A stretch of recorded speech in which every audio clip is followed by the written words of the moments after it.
Jemaat miliknya Tuhan, jemaat yang dikasihinya. Ibadah raya pagi hari ini kita lakukan dengan pengakuan pertolongan kita datang dari Tuhan pencipta langit dan bumi serta segala isinya. Tuhan itu setia. Dia tidak pernah meninggalkan perbuatan tangannya.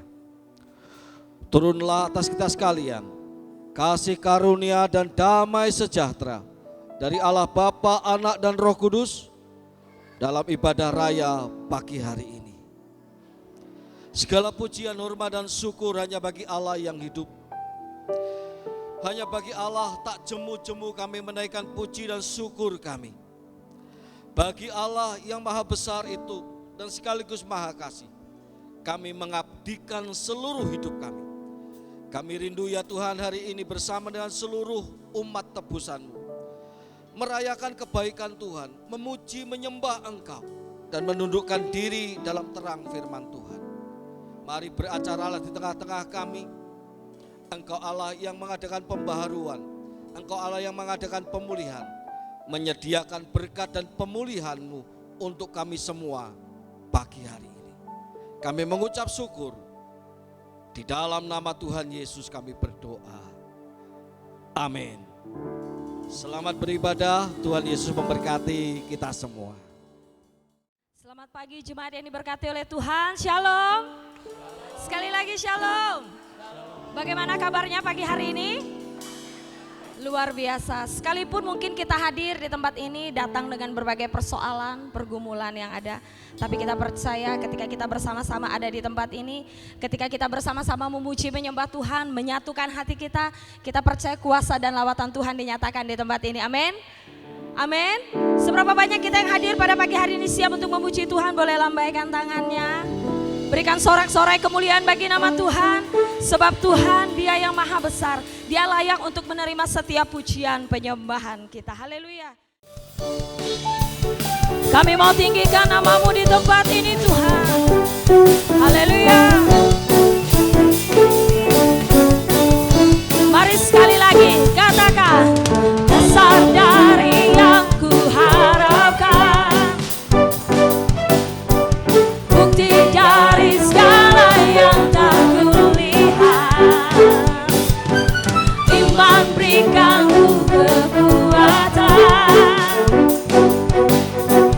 untuk melakukan perkara yang hanya bersama Roh-Mu Tuhan, bersama Roh-Mu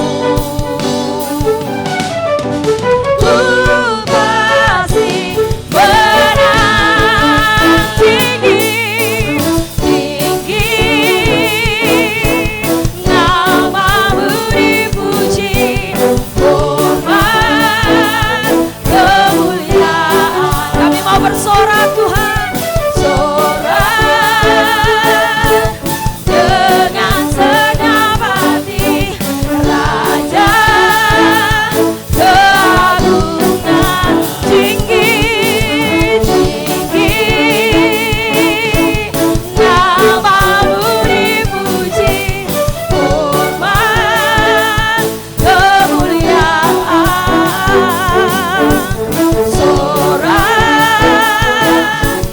dengan segenap hati, Raja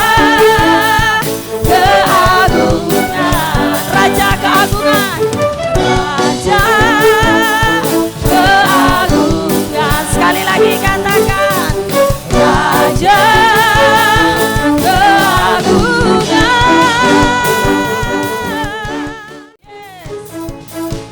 Mari berikan sorak-sorai kemuliaan bagi nama Tuhan.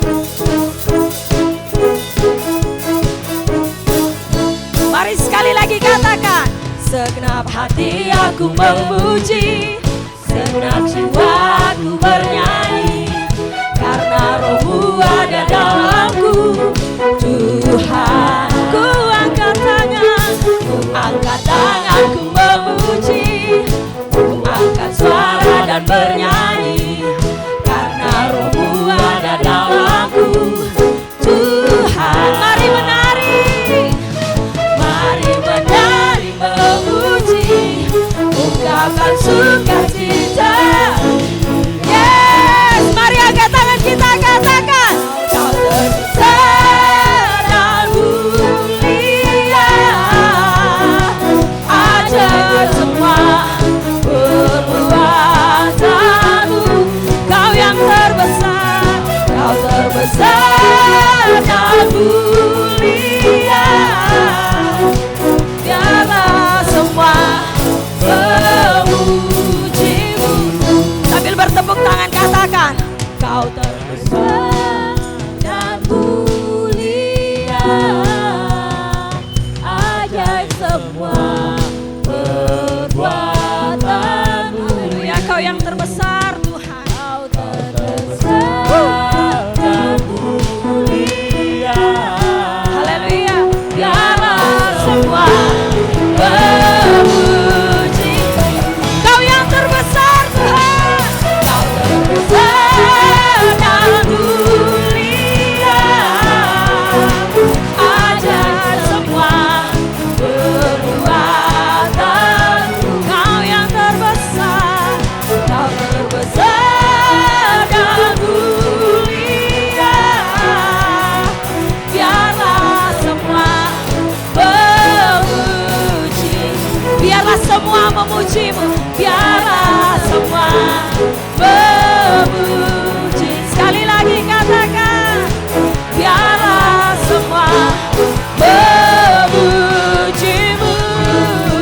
Yes. Allah Roh Kudus, Allah Roh Kudus, penuhi kami.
firman Tuhan. Mari dengan lembut katakan, karenamu aku hidup. Yes. Karenamu aku ada.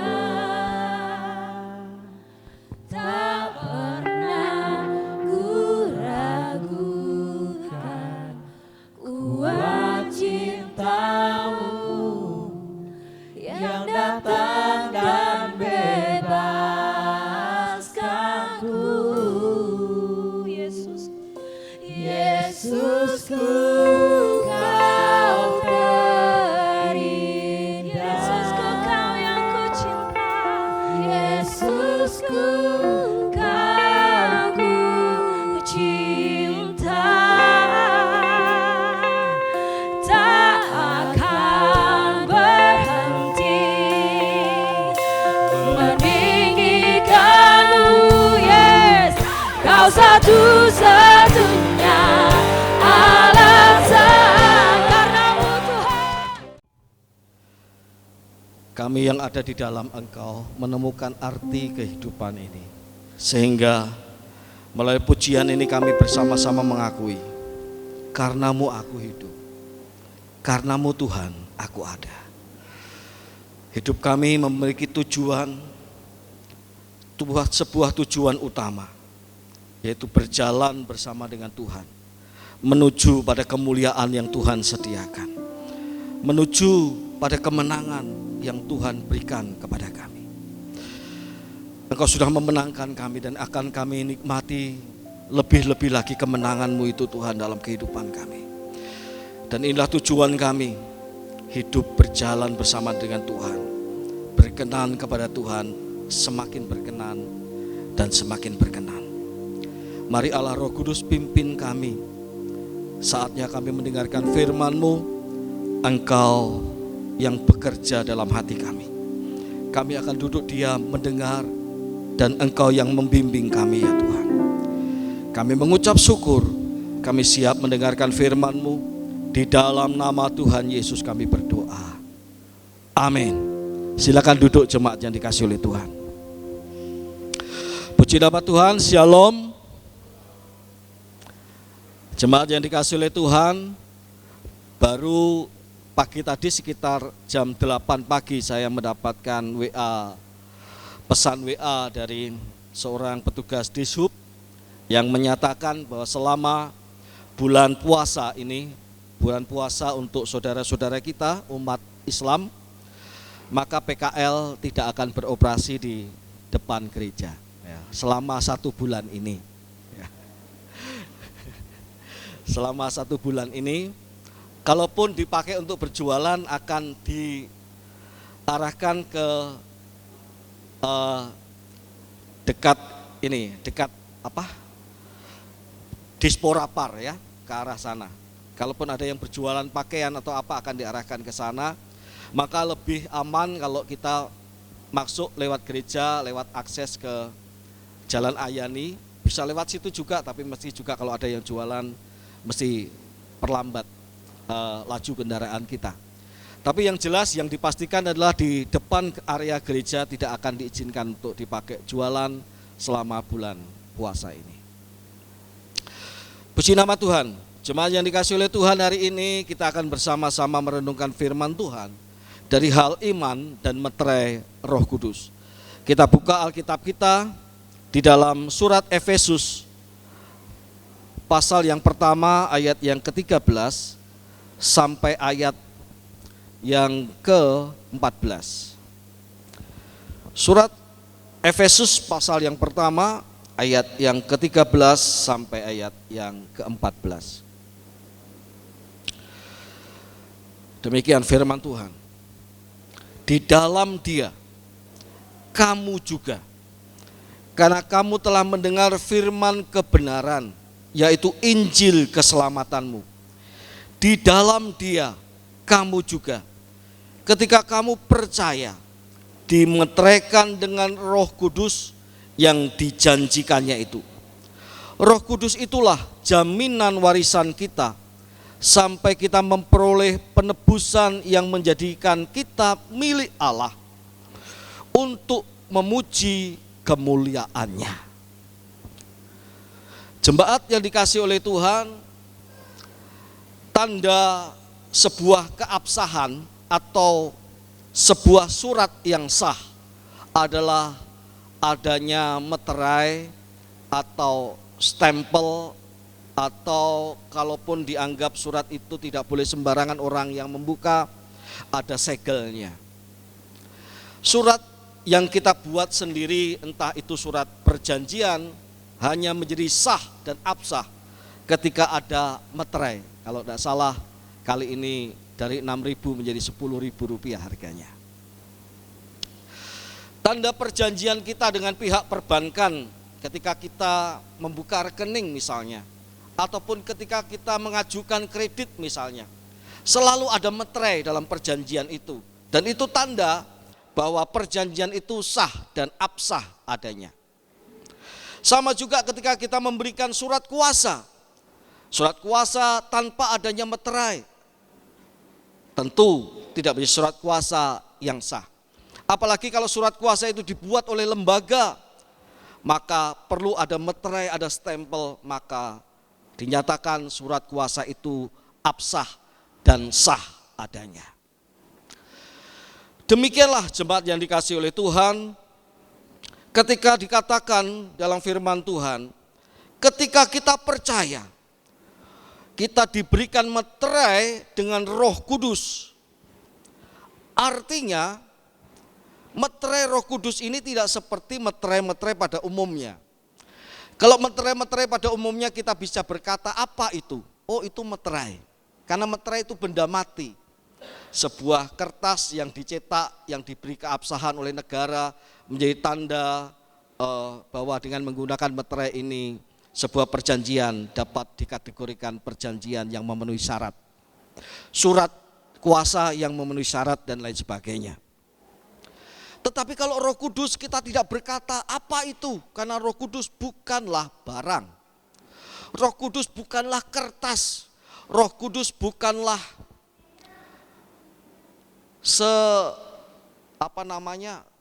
timah yang dipencet yang ada di meteran listrik kita, yang disegel oleh PLN seperti itu. Bukan. Roh Kudus bukan benda. Tapi Roh Kudus adalah pribadi Allah, pribadi ketiga dari Allah Tritunggal.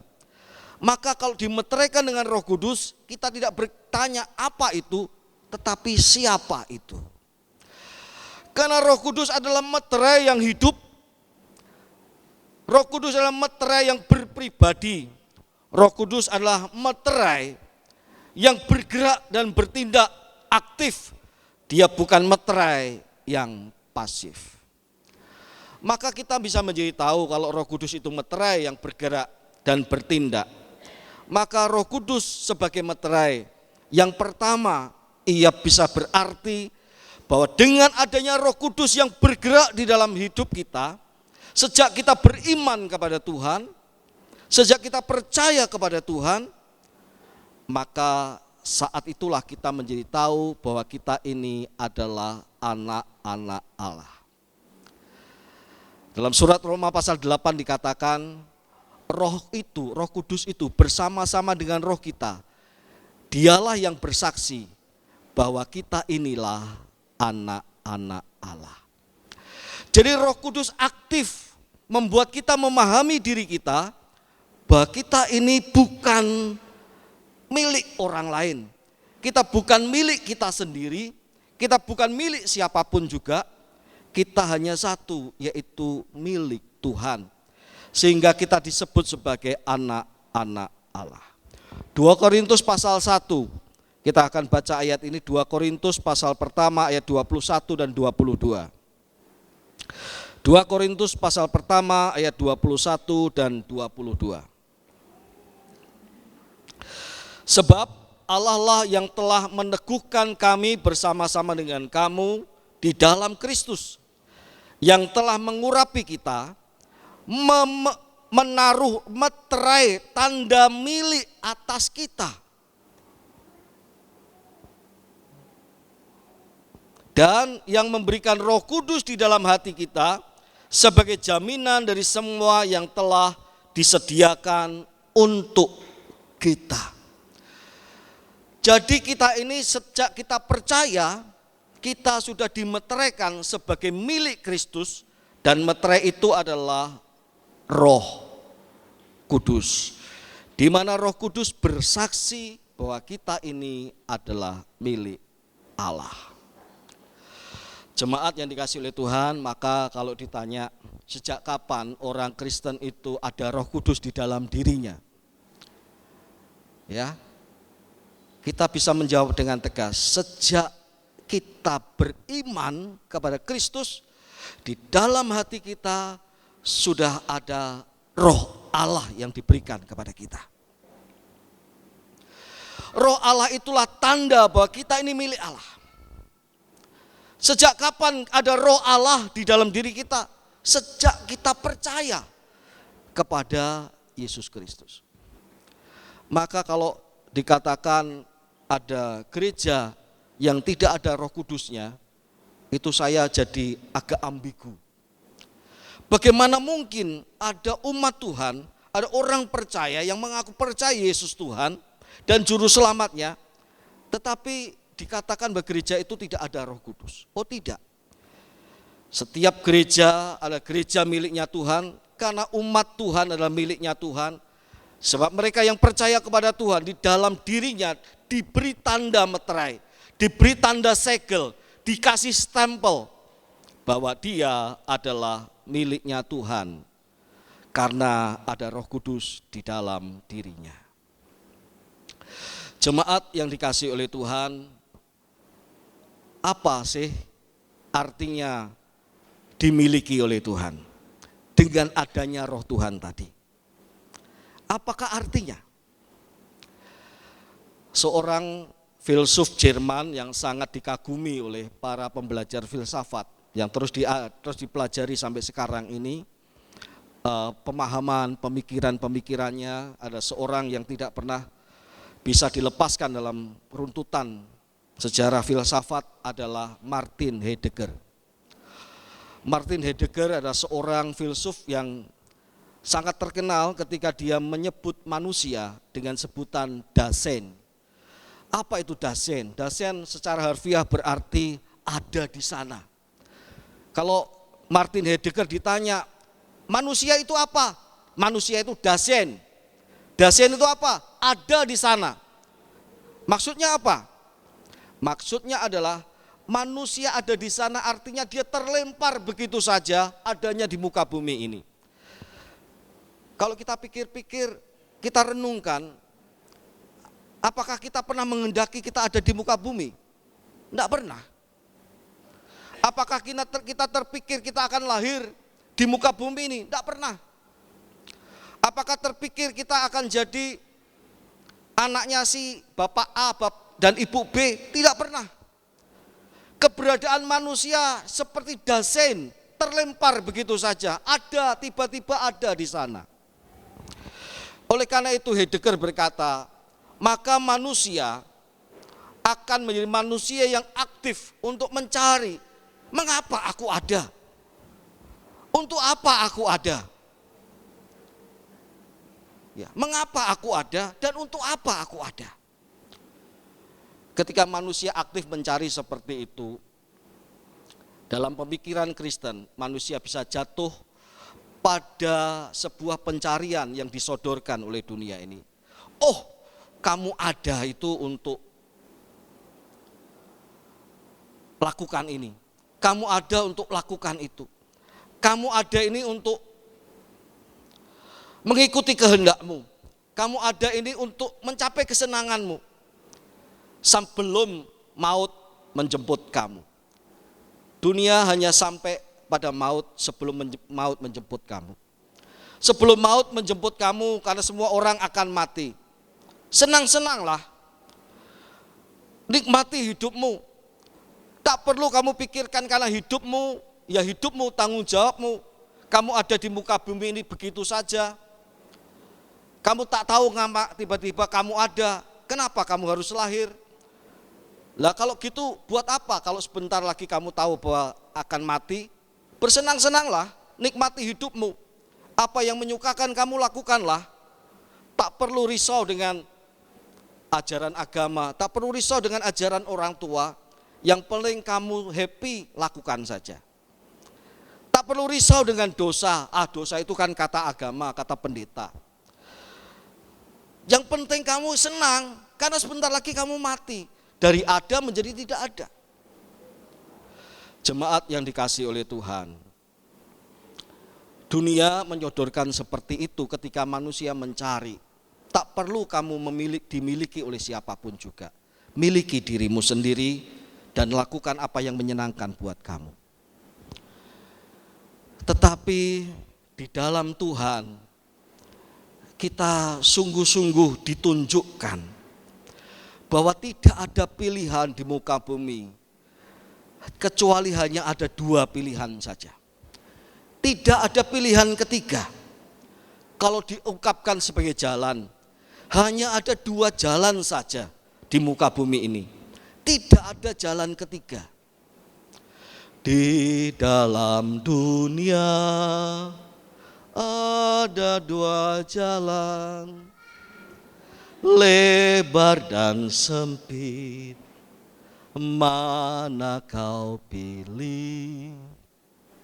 Yang lebar api neraka, kata anak-anak sekolah minggu ya. Jiwamu mati, tapi yang sempit hidup berglori. Jadi hanya ada 2 jalan, jalan yang menuju kematian kekal atau jalan yang menuju kehidupan kekal. Pak, ada jalan ketiga. Saya tak mengikuti jalan kegelapan dan juga tidak mengikuti jalan terang. Saya mengikuti jalan saya sendiri. Jemaat yang dikasihi oleh Tuhan, ketika kita mengikuti jalan sendiri, sebenarnya kita sedang memilih jalan menuju kematian kekal. Sebab tidak ada jalan ketiga. Jika kita tidak mengikuti jalan Tuhan, jika kita tidak percaya kepada Kristus, jika kita tidak dimeteraikan oleh Roh Kudus sebagai miliknya, maka kita milik siapa? Milik kematian, milik iblis. Tetapi syukurlah kepada Tuhan, kita ini percaya beriman kepada Tuhan dan kita menerima meterai Roh Kudus yang menunjukkan bahwa kita ini adalah miliknya Tuhan. Kita bukan anak-anak kegelapan, kita bukan anak-anak iblis, tetapi kita ini anak-anak Allah, anak-anak terang. Jalan sempitlah yang kita tempuh, bukan jalan lebar api itu. Maka saya percaya lagu pujian yang kita naikkan dipimpin oleh Bu Nancy, Ibu Pendeta Muda Nancy tadi, ditulis oleh seseorang yang sudah mengerti apa arti hidupnya. Ia berkata, karenamu aku hidup, karenamu aku ada. Tak pernah kuragukan kuat cintamu. Jadi kalau kekristenan menjawab pertanyaan dari Heidegger, Dasein, orang yang terlempar, yang begitu saja ada manusia itu, maka manusia harus aktif mencari mengapa ia ada dan untuk apa ia ada. Maka jawabannya adalah makna hidup manusia itu hanya didapat ketika kita percaya kepada Kristus dan menjadi milik Kristus. Makna kehidupan manusia itu didapat ketika kita menemukan bahwa tujuan hidup kita ini adalah Tuhan. Bahwa tujuan hidup kita ini adalah tujuan-tujuan yang dirancangkan oleh Tuhan. Kita tidak terlempar begitu saja, tapi ada rancangan Allah di dalam kehidupan kita. Dan kita menikmati kepenuhan hidup itu hanya ketika kita percaya kepada Yesus Kristus dan menjadi miliknya. Jemaat yang dikasihi oleh Tuhan, pagi hari ini kita semua percaya kepada Tuhan, amin. Ada Roh Kudus dalam hati kita? Amin. Pak, kok enggak kerasa ya Pak Roh Kudusnya? Kok enggak kerasa ya Pak Roh Kudusnya? Nanti saya akan sampaikan ya. Apakah benar ada Roh Kudus dalam hari kita? Sebab dalam Roma pasal 8 ayat 9, barang siapa tidak memiliki Roh Allah, dia bukan milik Allah. Tetapi kalau dikatakan orang yang percaya kepada Kristus, kepada Yesus, maka di dalam hatinya ada meterai Roh Kudus. Artinya setiap orang yang percaya kepada Tuhan, ada Roh Kudus di dalam dirinya. Oleh sebab itu, orang yang sudah percaya kepada Tuhan, lalu hidupnya itu tiba-tiba mau meninggalkan Tuhan. Perhatikan, apakah Tuhan diam? Tidak. Roh Kudus bukan meterai benda mati. Roh Kudus adalah meterai yang hidup. Dia sumber kehidupan itu. Maka Roh Kudus ketika melihat ada anaknya yang sudah dimeteraikan, sudah ditandai engkau milik Kristus, mengundurkan diri. Roh Kudus tidak tinggal diam. Roh Kudus pasti mengusik hati kita. Ingat, ayo jangan keraskan hatimu. Ayo kembali sama Tuhan. Sabar dia menanti. 2-3 tahun meninggalkan Tuhan. Tapi roh itu tetap akan berkata-kata di dalam dirinya. Pak, ada orang yang meninggalkan Tuhan sampai sudah kebablasan. Sudah tidak lagi mau mengakui Tuhan, Yesus sebagai Tuhan dan Juru Selamat. Ia pindah kepada keyakinan lain, atau ia kemudian sungguh-sungguh memang menentang Tuhan. Saya sedih mendengarnya. Kenapa? Barang siapa mendukakan Roh Kudus, tidak ada jalan kedua baginya. Sebab tidak akan diizinkan oleh Tuhan ia menyalibkan Kristus untuk kedua kalinya. Ada orang-orang yang karena mengeraskan hati, tidak mendengarkan suara roh di dalam hatinya, sungguh-sungguh mengeraskan hati, lalu binasa. Sama seperti bangsa Israel yang keluar dari tanah Mesir, tujuannya adalah tanah Kanaan. Tetapi karena mereka terus mengeraskan hati, tidak pernah mau taat, tidak pernah mau hatinya dilembutkan oleh Tuhan, maka mereka hanya sampai di padang gurun dan mati di sana. Jemaat yang dikasihi oleh Tuhan, oleh sebab itu, sebagaimana khotbah yang disampaikan Pendeta Lukas dan Pendeta Muda Nancy beberapa minggu yang lalu, jika engkau mendengar suaranya, jangan keraskan hatimu. Apa artinya Roh Kudus yang ada dalam diri kita itu aktif bersuara kepada kita. Roh Kudus yang ada di dalam hati kita yang menandakan kita ini miliknya Allah, aktif untuk membangun iman kita. Jangan lupa berdoa. Lama kita berdoa tapi tiba-tiba kita diingatkan. Berapa peristiwa kita diingatkan untuk berdoa. Itu adalah suara dan gerak roh Allah di dalam diri kita. Sudah lama kita tidak beribadah dengan setia. Ada gerak roh Allah, kadang-kadang ada rasa malas. Roh Kudus begitu sabarnya kepada kita. Tapi dia meterai yang hidup, dia bergerak, dia tidak ingin kita yang adalah milik Kristus ini meninggalkan Kristus. Tidak bertumbuh dalam iman kita. Tapi ia akan terus bergerak membangun diri bersama-sama dengan kita. Sebab dia ada di dalam kita. Yang kedua, Roh Kudus yang adalah meterai itu adalah jaminan untuk kita memperoleh kegenapannya. Yaitu penebusan, kemuliaan bersama-sama dengan Allah. Sebagaimana Efesus pasal yang pertama ayat yang ke-14 tadi.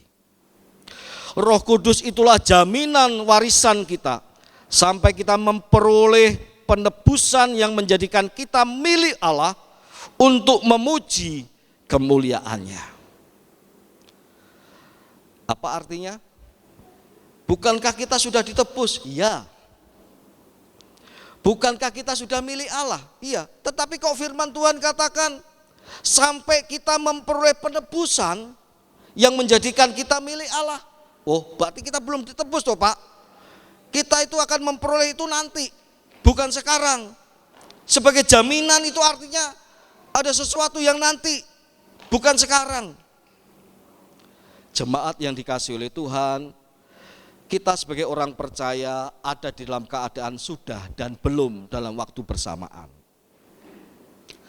Ketika kita beriman kepada Tuhan, kita dimeteraikan oleh Roh Kudus. Amin.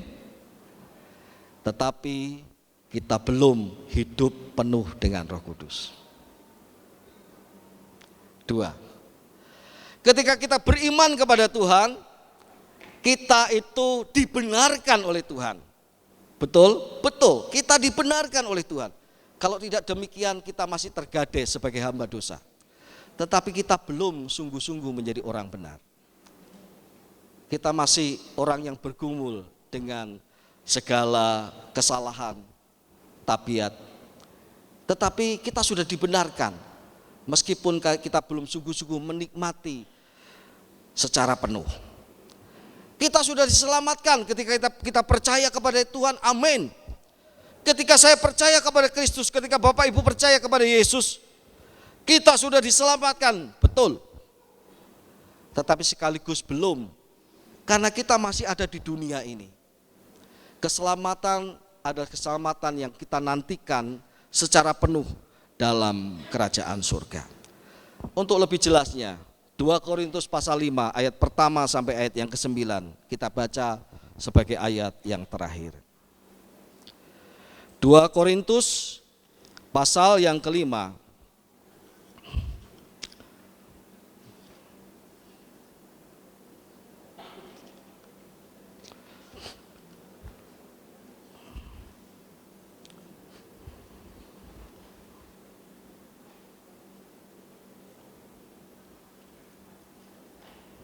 Dua Korintus pasal yang kelima ayat pertama sampai ayat yang ke-9.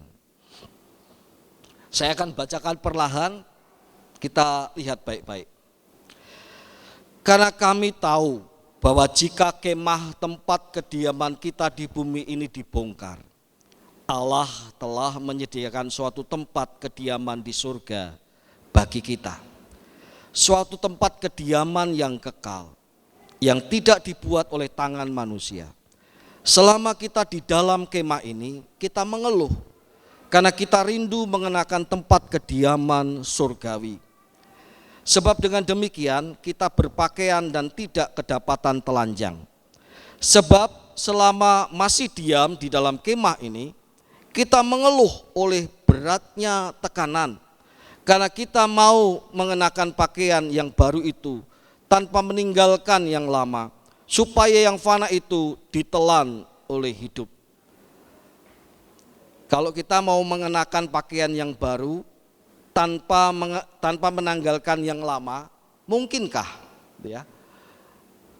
Ayat 5, namun Allah lah yang justru mempersiapkan kita untuk hal itu. Dan sebagai jaminannya, Dia mengaruniakan roh kepada kita. Perhatikan ayat yang kelima ini, saya baca lagi. Namun Allah lah yang justru mempersiapkan kita untuk hal itu. Dan sebagai jaminannya, Dia mengaruniakan roh kepada kita. Ayat 6, karena itu hati kami senantiasa tabah, meskipun kami sadar bahwa selama kami mendiami tubuh ini, kami masih jauh dari Tuhan. Jauh dari Tuhan itu bukannya kemudian berbuat dosa, meninggalkan Tuhan, enggak. Jauh dari Tuhan itu artinya masih belum menikmati perjumpaan dengan Tuhan secara penuh. Ya. Bertemu muka dengan Tuhan itu belum. Sebab hidup kami ini adalah hidup berdasarkan iman, bukan berdasarkan apa yang kelihatan. Tetapi hati kami tabah dan kami lebih suka beralih dari tubuh ini untuk menetap dengan Tuhan. Kalau kita sudah beralih dari tubuh ini dan menetap dengan Tuhan, maka sudahlah kita dekat dengan Tuhan. Kira-kira seperti itu. Sebab itu juga kami berusaha supaya kami berkenan kepadanya, baik kami tinggal di dalam tubuh ini maupun kami tinggal di luarnya. Perhatikan sekali ayat 9 saya baca. Sebab itu juga kami berusaha supaya kami berkenan kepadanya, baik kami tinggal di dalam tubuh ini maupun kami tinggal di luarnya. Artinya apa? Rasul Paulus berkata, aku mau berkenan kepada Tuhan. Bukan hanya nanti ketika aku ketemu dengan muka dengan Tuhan. Ketika aku sungguh-sungguh dekat dan tidak bisa lagi terpisahkan dengan Tuhan. Ketika aku sudah meninggalkan tubuh yang fana ini dan mengenakan tubuh surgawi. Tetapi yang aku rindukan adalah sejak sekarang pun ketika aku masih hidup dalam tubuh jasmaniku. Dan itu berarti aku belum sungguh-sungguh dekat dengan Tuhan. Karena aku masih hidup dalam tubuh jasmaniku. Tetapi yang aku rindukan tetap sama, yaitu supaya aku berkenan kepada Tuhan. Jemaat yang dikasihi oleh Tuhan, inilah sebabnya kalau dikatakan, ada orang berkata kalau ada bayi lahir, yang lahir nangis, ya, yang menyambut ketawa gembira. Sebaliknya kalau ada orang meninggal, orang percaya meninggal dunia, yang ditinggalkan menangis, yang meninggalkan bersuka cita. Kenapa? Karena apa yang dinantikannya untuk berjumpa dengan Tuhan terwujud. Karena apa yang dinantikannya bahwa ia mau hidup bersama dengan Tuhan, baik di tubuh ini maupun nanti kelak dia akan sangat dekat dengan Tuhan dan tidak terpisahkan. Sudah terwujud secara sempurna. Oleh sebab itu, meterai Roh Kudus oleh karena kita beriman kepada Tuhan tidak diberikan secara percuma. Meterai itu berbicara kepada kita bahwa kita ini milik Allah. Ketika kita meninggalkan Tuhan, dia berbicara kepada kita, jangan tinggalkan Tuhan. Dia nasihati kita. Tetapi sekaligus meterai Roh Kudus ini adalah jaminan untuk kita hidup dari ketekunan kepada ketekunan dan semakin tekun. Dari hidup dekat kepada Allah, semakin dekat, semakin intim dengan Allah, sampai kita menikmati ketemu muka dengan Tuhan.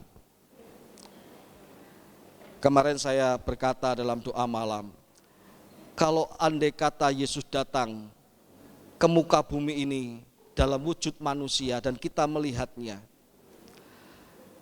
jangankan kita berdiri lalu memeluk dia, kita pun mau merangkak mencium kakinya pun kita akan berusaha melakukannya. Demikianlah juga kerinduan kita kepada Tuhan. Bukan hanya nanti Tuhan aku akan memelukmu, tapi sejak sekarang ini, sejak ada Roh Allah di dalam diri kita, kita sedang terbuka untuk setiap hari memeluk Tuhan, meskipun itu tidak sempurna, karena kita masih ada di dalam tubuh ini. Dengan cara apa kita memeluk Tuhan? Dengan cara mendekat kepadanya, menyembah dia dengan sungguh-sungguh. Setiap hari terbuka bagi kita sebuah proses pemulihan yang tidak selalu sama, menjadi pribadi yang terus diperbaharui oleh Tuhan, menjadi pribadi yang semakin baik dan indah di pemandangan Tuhan. Karena Roh Kudus dikaruniakan kepada kita bukan sebagai meterai yang mati, tapi ia hidup, ia bergerak, ia bersama-sama bekerja dalam diri kita untuk mengerjakan tujuan-tujuan Allah, supaya apa yang Tuhan kehendaki terwujud dalam hidup kita. Maka kita mendengar kesaksian, Pak, dulu saya itu jahat loh Pak, tapi ketika saya percaya sama Tuhan, Tuhan ubahkan saya. Saya sekarang malah tidak tegaan Pak lihat orang. Puji Tuhan, karena Roh Allah bekerja dalam dirinya. Kemarin saya ketemu dengan seorang ibu yang bercerita kepada saya bahwa dia dilarang oleh anaknya. Mi, Janganlah terlalu baik sama orang. Kalau orang itu tidak baik sama kamu, kecewakan kamu, maminya digituin. Kalau orang itu tidak baik sama mami kecewa kan? Mami itu yang cerita sama saya berkata, aku tidak kecewa. Karena berbuat baik itu adalah kehendak Tuhan dan aku suka melakukannya. Aduh. Saya berkata kepada ibu ini, Bu, ibu baik. Ya Pak, saya baik karena Tuhan baik. Saya bersyukur kepada Tuhan ada anak-anak Tuhan yang seperti ini. Karena apa? Membiarkan Roh Allah leluasa bekerja. Roh Allah yang meterai, bukan meterai mati itu, meterai hidup itu, membentuk diri kita, membentuk hidup kita menjadi semakin berkenan kepada Tuhan sampai kita disempurnakan, berjumpa dengan Dia, ketemu muka dengan Tuhan. Oleh sebab itu jemaat yang dikasihi oleh Tuhan, di dalam hidup ini apakah yang lebih berharga dari kehidupan bersama dengan Tuhan? Tidak ada. Karena hanya oleh iman kepada Kristus, Roh Kudus ada hadir dalam diri kita dan bergerak aktif di dalam hidup kita. Mari bersama-sama kita mau jangan hanya tinggal beriman kepada Tuhan tidak selesai. Beriman cukup tidak. Beriman dimeteraikan dengan Roh Kudus. Dan mari kita ikuti pimpinan Roh Kudus.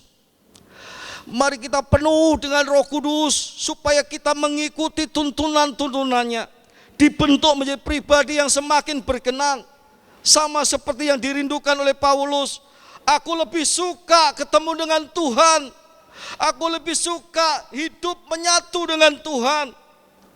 Tetapi selama tubuhku ini ada, itu belum mungkin. Selama aku masih tinggal dalam tubuh ini itu belum mungkin. Tetapi inilah yang kulakukan. Baik aku ada dalam tubuh ini atau nanti dalam tubuh surgawi, aku hidup berkenan kepada Tuhan. Mari jemaat yang dikasihi oleh Tuhan, kita tidak hanya beriman, tetapi bertumbuh dalam iman itu. Mari kita tidak hanya tahu bahwa kita telah dimeteraikan oleh Roh Kudus, tetapi kita hidup dalam pimpinan Roh Kudus itu.